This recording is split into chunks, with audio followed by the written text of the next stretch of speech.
반갑습니다.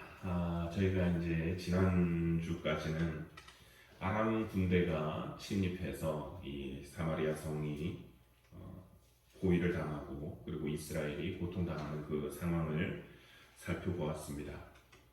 이 북왕국의 수도 사마리아를 포위했던 군대가 물러가게 해주신 것은 이스라엘 백성들이 그 상황에서 잘해서 회개했기 때문이 아니라 전적인 하나님의 은혜였음을 살펴보았습니다. 그래서 저희가 할 일은 하나님의 은혜를 받는 것을 거절하지 말자. 그리고 문둥명자가 했던 것을 통해서 이 은혜를 전하는 것도 거절하지 말자. 이렇게 말씀을 한번 묵상해 보았습니다. 오늘 말씀은 저희가 이전에 나왔던 그 수냄 여인에 대한 또 다른 이야기를 하고 있는 것을 보게 되는데, 이스라엘 땅에 다시 기근이 닥쳐서 블레셋으로 피했다가 돌아와서 자기의 집과 땅을 되찾는 그런 이야기를 하고 있는데, 이 말씀 속에서 이 여인에게 다시 임한 그 하나님의 은혜에 대해서 한번 묵상하는 것을 나누어 보겠습니다. 먼저 이 여인의 모습, 이 여인의 삶을 통해서 저희가 발견하게 되는 것은 하나님께서 피하게 해주시는 그 은혜가 있더라라고 하는 것입니다. 1절 말씀 다시 보면 이렇게 기록이 되어져 있습니다. 엘리사가 이전에 아들을 다시 살려준 여인에게 이르되 너는 일어나서 내 가족과 함께 거주할 만한 곳으로 가서 거주하라. 여호와께서 기근을 부르셨으니 그대로 이 땅에 7년 동안 임하리라 하니.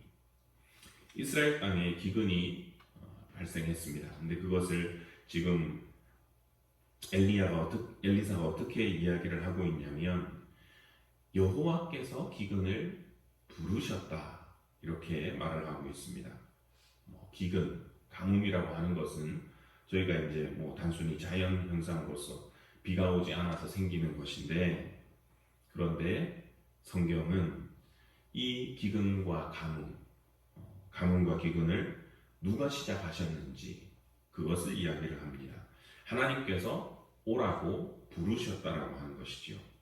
그래서 이 기근과 가뭄과 기근은 구약 성경을 보시면 하나님의 심판의 도구로서 나오는 것을 저희가 볼 수 있습니다. 그래서 열왕기상 8장 35절 보시면 솔로몬이 성전을 봉헌하고 기도할 때도 그가 이렇게 이야기를 했습니다. 만일 그들이 주께 범죄함으로 말미암아 하늘이 닫히고 비가 없어서 주께 벌을 받을 때에 이곳을 향하여 기도하며 주의 이름을 찬양하고 그들의 죄에서 떠나거든. 범죄함으로 말미암아 하늘이 닫히고 비가 없어서 그렇게 주께 벌을 받을 때에 하나님의 하시는 일이라고 하는 것이죠. 또 선지 예언서들, 특히 이제 예레미야를 보시면 하나님의 심판으로서의 기근이 되게 자주 언급이 되어져서 나옵니다. 그 중에 하나를 보시면 이렇습니다. 예레미야 24장 10절 말씀인데요. 내가 칼과 기근과 전염병을 그들 가운데 보내 그들이 내가 그들과 그들의 조상들에게 준 땅에서 멸절하기까지 이르게 하리라. 그냥 군대를 보내서 칼로 죽이겠다 이것이 아니라 칼, 기근, 전염병 그것을 같이 놓고 하나님의 심판으로서 기록을 하고 있는 것을 봅니다. 사실 성경에서 가나안 땅은 축복의 땅이었잖아요. 젖과 꿀이 흐르는 그런 땅이었는데, 그래서 하나님께서 이스라엘 백성들을 이곳에 불러다 두셨는데 이들이 범죄함으로써 이 땅에 가뭄이 오고 그래서 기근이 있는 척박한 땅이 되어져 가는 것을 봅니다. 지난주에 제가 말씀을 이렇게 드렸죠. 아람 군대가 물러간 것, 하나님의 전적인 은혜. 이들이 잘해서가 아니라, 근데 잘해서가 아닌데 왜 물러가게 해주시냐? 죄를 마음대로 지어도 된다라고 하는 면죄부가 아니라 다시 회개할 수 있는 기회, 세컨 찬스를 주신 거라고 하는 것을 말씀을 드렸습니다. 사마리아 성이 군대에 의해 포위당해가지고 자녀를 잡아먹기까지 하는 그런 상황을 그런 기근을 경험했었는데 하나님의 은혜로 군대가 물러갔으면 이들이 하나님께로 돌아가는 하나님께로 돌이키는 그 기회로 보고 돌아섰어야 되는데 돌아서지를 않으니까 하나님께서 이번에는 7년짜리 기근, 군대가 아니라 예레미야서 아까 칼이 아니라 진짜 이제 기근이 임하게 하는 그런 모습을 저희가 볼 수 있습니다. 그 외에도 성경에서는 기근이 계속 나왔죠. 바로 앞에 엘리야 때만 하더라도 3년짜리 기근이 있었잖아요. 근데 지금은 7년짜리라고 하니까 2배가 조금 넘는 기간입니다. 그러니까 얼마나 심할는지 저희가 대충 가늠은 해볼 수가 있을 것 같습니다. 근데 이 큰 긴 기간 동안에 기근을 앞두고 하나님께서 이 여인에게 이스라엘 떠나서 좀 피해 있으라 이렇게 말씀을 하시는데 가만히 보면 이 여인은 이미 그 전부터 하나님의 은혜를 이렇게 받아왔었습니다. 잘 아시는 대로 원래 자녀가 없는 여인이었었잖아요. 남편은 나이가 많아서 늙었고 희망이 없었습니다. 근데 그 여인에게 하나님은 은혜를 베푸셔서 아들이 있으리라 그렇게 말씀하셨을 때 자기를 속이지 말라고 괜찮다고 계속 감추는 거죠. 아픔을 감추고 있었는데 결국은 감춰져 있는 그 여인의 아픔, 그 소원을 이루어서 아들을 주셨더랬습니다. 근데 이 아들이 또 죽었죠. 이때 여인이 보이는 행동은 이스라엘은 바로 그날 사람이 죽으면 그날 장사를 지낸다. 아이를 그대로 놔두고 엘리사가 있는 다락방에 올려놓고 엘리사를 찾으러 갔었습니다. 단순히 선지자에게 나 좀 위로해 주시오, 말로 위로해 주시오 이것이 아니라 이 아들 어떡할 거냐고 살려달라고 하는 그런 부르짖음이었고 그 부르짖음대로 이 여인은 죽은 자를 살리시고 없는 자를 있는 것처럼 부르시는 그 하나님의 은혜를 경험했던 그런 여인이었습니다. 하나님께서 왜 이렇게 이 여인에게 은혜를 베푸셨을까? 그러니까 뭐 단순하게 생각해 보면 표면적으로는 엘리사 선지자를 잘 섬겼기 때문에 그렇습니다. 오가는 엘리사에게 대접을 잘해주고 음식도 주고 잘 곳도 마련해주고. 근데 이제 엘리사를 잘해줬다라고 하는 것은 그냥 엘리사에 대한 마음이 있었던 것이 아니라 엘리사 뒤에 있는 사실은 하나님에 대한 마음이 있었다는 것이죠. 하나님에 대한 사랑과 하나님에 대한 믿음이 있었기 때문에 그 시대에 많은 사람들이 바알을 섬기고 바알의 선지자들을 대접할 때 이 여인은 하나님의 사랑을 대접함으로써 하나님에 대한 믿음을 보였던 것이죠. 그래서 오늘은 엘리사를 통해서 하나님께서 다시 한번 이 여인에게 은혜를 베푸시는데 이 배역한 이스라엘의 7년짜리 긴 기근을 불렀으니까 너는 좀 다른 데 가서 피해 있으라 라고 하는 것이었습니다. 그래서 하나님께서 보여주시는 은혜는 미리 피할 길을 열어주시는 하나님의 은혜입니다. 닥쳐올 어려움을 아시고 아니죠. 엄밀하게 말하면 하나님께서 계획하신 것이 있으니까 거기에서 너는 조금 피해 있어라. 그렇게 하셨던 것을 봅니다. 노아 시대도 그랬죠. 하나님께서 심판하시기 전에 노아에게 은혜를 베푸셔서 너는 이렇게 피해라. 저희가 삶을 살아갈 때 미리미리 어떤 경고나 조심해야 될 사인이 있으면 그것들을 가지고 피하게 됩니다. 하다못해 저희가 고속도로를 달릴 때 사인들이 나타나면 속도를 줄이거나 그리고 지나가는 차가 앞에 경찰이 있으니까 조심하라고 비상깜빡이나 이렇게 플래시를 깜빡깜빡 해주면 속도를 줄이기도 하고 그렇죠. 일상에서도 그렇습니다. 일상적인 것 외에도 하나님의 은혜를 저희가 경험하기도 하지요. 아마 여러분들은 우리 권사님들은 저보다 더 오래 사셨으니까 다 저보다 연배가 많으신 분들이니까 경험들이 더 많으실 것 같습니다. 저는 군대에서 한번 이런 적이 있습니다. 한 선임이 제대를 하고 나가는데 이제 회식을 합니다. 그러면 이제 제가 개인적으로 그런 자리를 참 되게 힘들어했습니다. 왜냐하면 한국 사회는 그렇잖아요. 무조건 술을 먹이거든요. 그럼 이제 저는 못 먹으니까 그게 참 힘듭니다. 못 먹는다고 버티면 이제 때리기도 하고 그래서 근데 이제 한 번은 이제 또 회식 자리가 됐는데 제대에서 나가는 사람이 저를 사람들 앞에서 이제 세우는 거예요. 그래서 또 왜 저러나 이러는데 갑자기 야 너는 여기까지 있었으면 됐어 이제 나가 이러는 거예요. 이게 웬일이지? 그러고는 이제 제가 쭈뼛쭈뼛 거리니까 왜냐면 이제 이 사람은 나갈 사람이고 또 다른 사람들이 나 나갔는데 너는 이 새끼 너 왜 나갔어 이러면 안 되니까 눈치를 보고 있으니까 이제 뭐 마지막 명령이라 그랬나 뭐 이러면서 이제 나가라 그러는 거예요. 그래서 이제 저는 피하게 됐습니다. 그런데 그 자리에서 그날 저녁에 이제 굉장히 이제 불미스러운 일들이 많이 있었던 거죠. 그래서 이제 그 다음날 좀 이렇게 안 좋은 일들이 있었습니다. 그런데 다행히 저는 그 자리에 없었다는 이유만으로 이제 그 어려움을 좀 피하게 됐던 경험이 있습니다. 자, 하나님의 피하게 해주시는 그런 은혜였습니다. 오늘 이 여인의 이야기를 보면서 혹시 이런 질문이 생기지 않는지 모르겠습니다. 왜 이 사람 하나만 하나님 도와주십니까? 다른 이스라엘 사람들은요.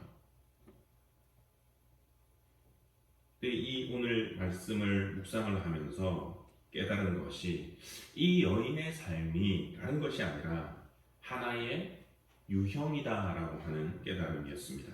한 개인이 아니라 이런 삶이라고 하는 유형으로서의 교훈을 생각해 볼 수 있습니다. 이 여인이 누구냐? 믿지 아니하는 세대 속에서 하나님이 무시를 당하고 하나님의 사람이 무시를 당하던 그 세대 속에서 그 환경 속에서 하나님 한번 믿어보겠다고 하나님을 한번 섬겨보겠다고 발버둥 쳤던 여인이 바로 이 여인이었다라고 하는 것입니다. 지금 세대는 어떻습니까? 하나님을 이야기하고 말씀을 전한다고 하면 옛날처럼 또 그렇지 않나 모르겠습니다. 하나님의 이름이 무시를 당하고 교인이라고 하고 목사라고 하고 이러면 아예 대놓고 저 안 믿어요 라는 말이 먼저 나오는 세대.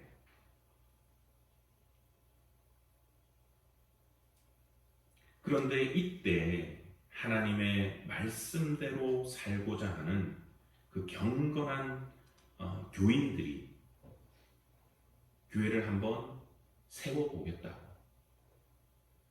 교회를 한번 섬겨보겠다고, 하나님 말씀대로 한번 살아보겠다고, 당신의 나라를 이 땅에서 한번 이루어지는데 내가 한번 쓰임 받겠다고 그렇게 하는 사람들, 그 사람들이 바로 하나님의 백성들, 성도들, 믿는 자들 아닙니까? 그 믿는 자들에게 하나님은 어떻게 하시느냐? 은혜를 베풀어 주신다라고 하는 것입니다.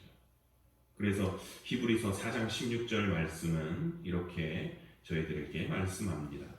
그러므로 우리는 긍휼하심을 받고 때를 따라 돕는 은혜를 얻기 위하여 은혜의 보좌 앞에 담대히 나아갈 것이니라.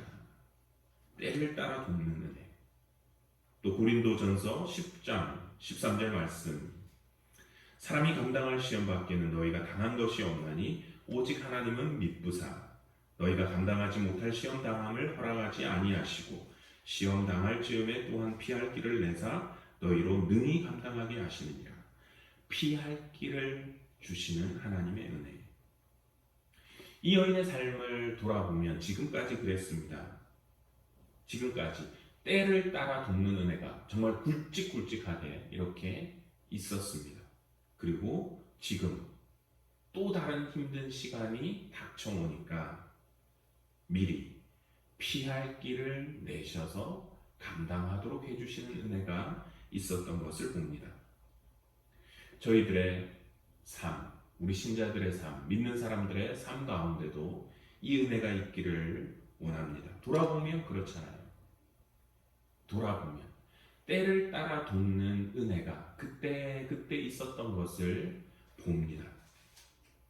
지금까지.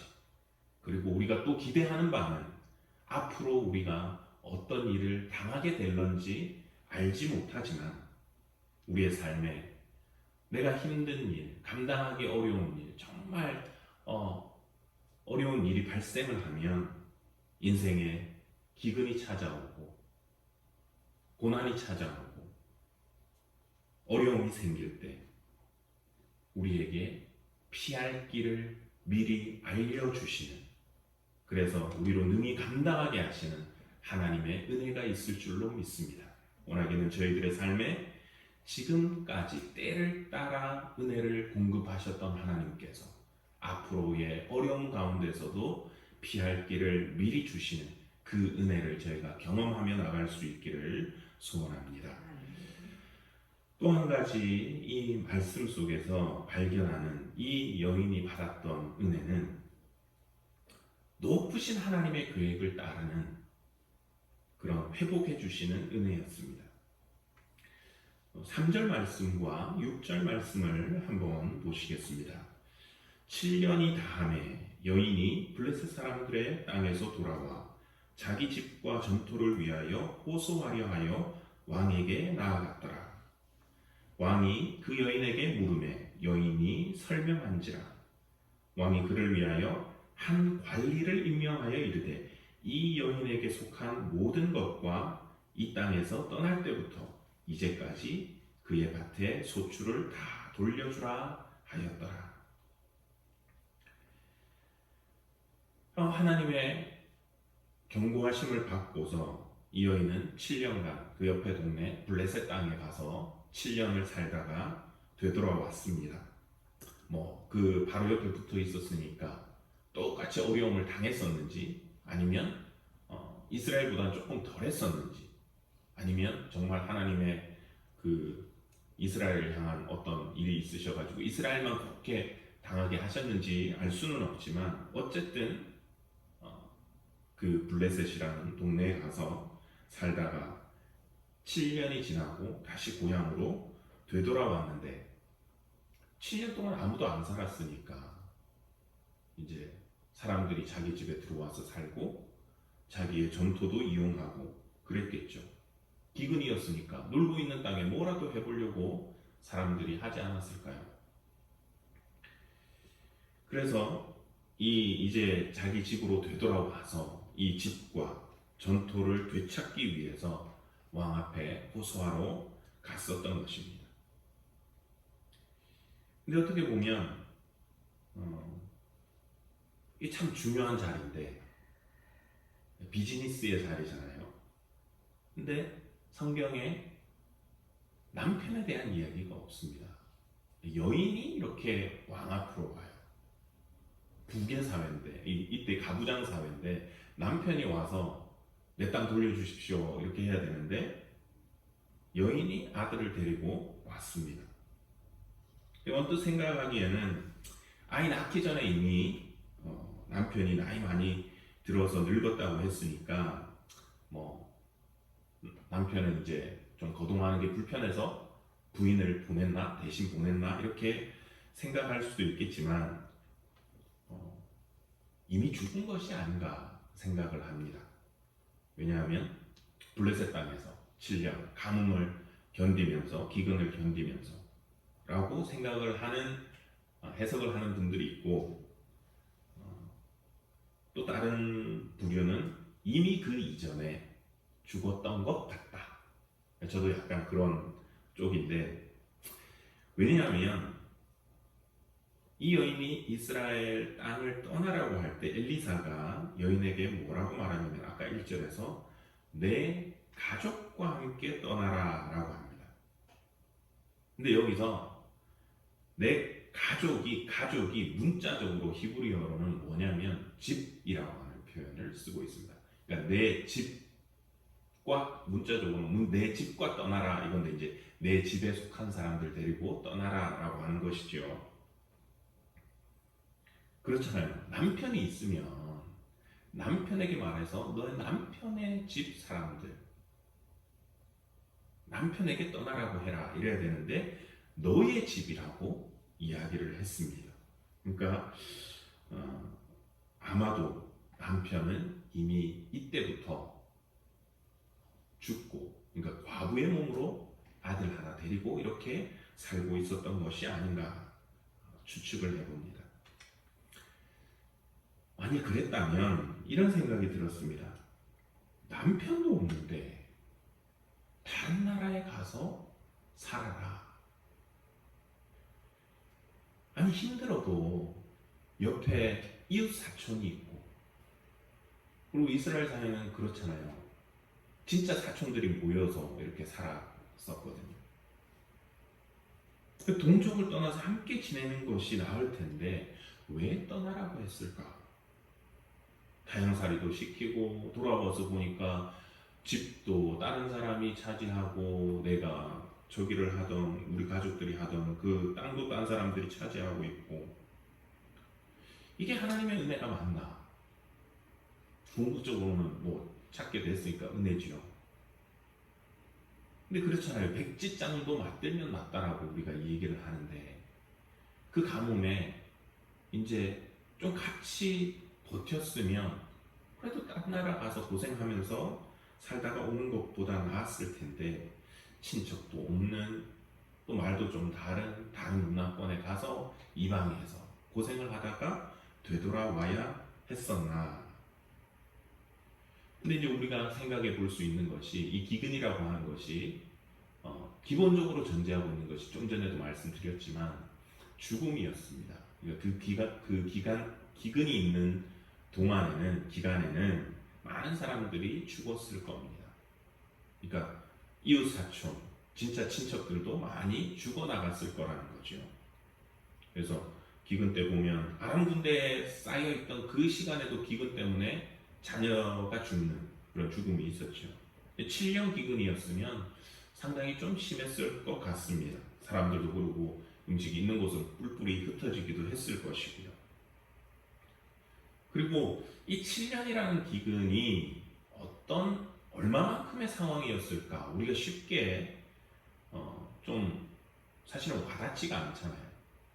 3년짜리 기근이나 1년짜리 기근이나 7년 기근이나 어째쓸런지 모르는데 성경에 보면 7년 기근이 어느 정도가 되는지 조금 감을 잡게 해주는 이야기가 나옵니다.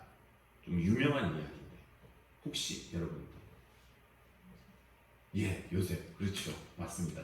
요셉 때 7년 기근이 있었지요.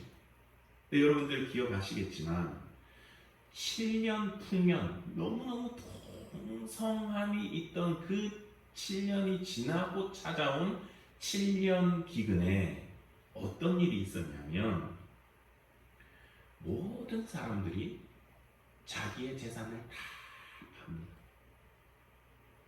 그러니까 뭔가 풍성한 자기네들 곡간을 채우고 있다가도 7년짜리가 찾아오니까 재산을 다 팔고 나중에 몸도 팔았습니다. 창세기 47장 19절을 보시면 이렇게 나옵니다. 우리가 어찌 우리의 토지와 함께 주의 목전에 죽으리이까? 우리 몸과 우리 토지를 먹을 것을 주고 사소서. 우리가 토지와 함께 바로의 종이 되리니.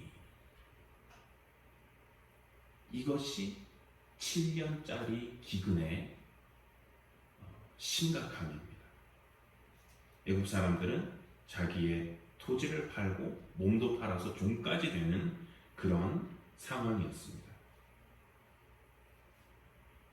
만일 이 여인이 이스라엘 땅에 그냥 남겠습니다, 이 사람들하고 같이 남겠습니다라고 했었다면 첫 번째 위험은 죽음의 위험이 남아 있었을 것입니다. 그리고 또 하나의 위험은 뭐냐면 어쩌면 요셉 시대처럼 자기의 재산을 다 팔아버릴 수도 있었다는 것이죠. 자기 손으로. 왜? 당장 먹고 살아야 되니까. 당장 이 아이 오늘 저녁 뭐를 해줄 거를 구해야 되니까 있는 것을 다 팔아버렸을 거라는 것이죠. 그랬다면 자기가 팔아버렸기 때문에 다시 되찾을 길이 사실은 없습니다. 찾을 길이 있긴 있죠. 되사는 것, 돈을 가지고 되사는 것. 그것이 아니면 되찾을 길이 없습니다. 그런데 오늘 본문의 상황은 어떤 상황이냐?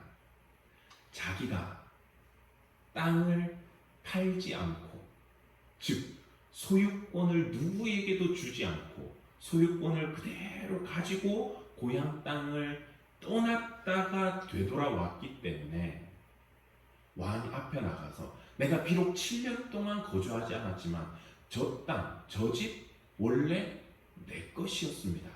그러니까 나 좀 도와주십시오. 되찾게 도와주십시오. 호소할 수 있는 상황이 되었다라고 하는 것이죠.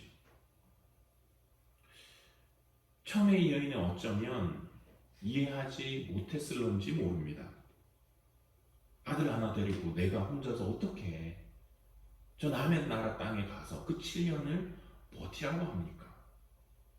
차라리 고향에 나와서 고향 사람들하고 우리 친척들하고 같이 있는 것이 낫지. 그런데 하나님의 뜻 안에서 그렇게 행하고 되돌아왔더니 그 섭리 안에서 오히려 지금은 그 땅을 되찾을 수 있는 계기가 되어졌던 것을 저희가 볼 수 있습니다. 그리고 나아가서 이렇게 왕 앞에 나아올 때 하필이면 엘리사의 종이었던 게하시가 자기의 아들을 엘리사가 어떻게 살려줬었는지 그 얘기를 하고 있는 찰나였었고, 그 얘기를 들은 왕은 한 관리를 세워서 집과 토지 그리고 나아가서 소출까지, 소출이 뭐 아주 많지는 않았겠지요. 근데 그것까지 다 계산해서 돌려주라고 하는 그런 은혜가 임했던 것을 봅니다. 이사야 55장 9절 말씀은 이렇게 증거합니다. 이는 하늘이 땅보다 높음 같이 내 길은 너희의 길보다 높으며 내 생각은 너희의 생각보다 높음이니라. 또한 로마서 8장 28절 말씀입니다. 우리가 알거니와 하나님을 사랑하는 자 곧 그의 뜻대로 부르심을 입은 자들에게는 모든 것이 합력하여 선을 이루느니라. 높으신 하나님의 뜻, 우리가 언뜻 볼 때는 이해하기 어려운 높으신 하나님의 뜻을 좇았더니 나중에는 모든 것이 합력하여 선을 이루어서 이 여인으로 하여금 다시 그의 삶을 회복해 하시는 하나님의 은혜가 있는 것을 저희가 볼 수 있습니다. 저희들의 삶에도 이런 하나님의 은혜가 있기를 원합니다. 우리의 생각보다 높고 깊으신 그 하나님의 은혜, 그리고 모든 것이 합력해서 선을 이루어 가시는 하나님의 은혜, 우리의 생각보다 높으신 그 하나님의 뜻, 그것을 따르는 것이 때로는 맞지 않는 것 같고 이래도 되나 내가 손해보는 것 같을지라도 그 길을 따라갈 때에 궁극에는, 결국에는 그 모든 것을 선하게 만드시고 회복하시는 하나님의 은혜가 우리 개인들 그리고 우리 가정, 나아가서 우리 맨하탄 교회에 가득할 수 있기를 소원합니다. 기도하겠습니다.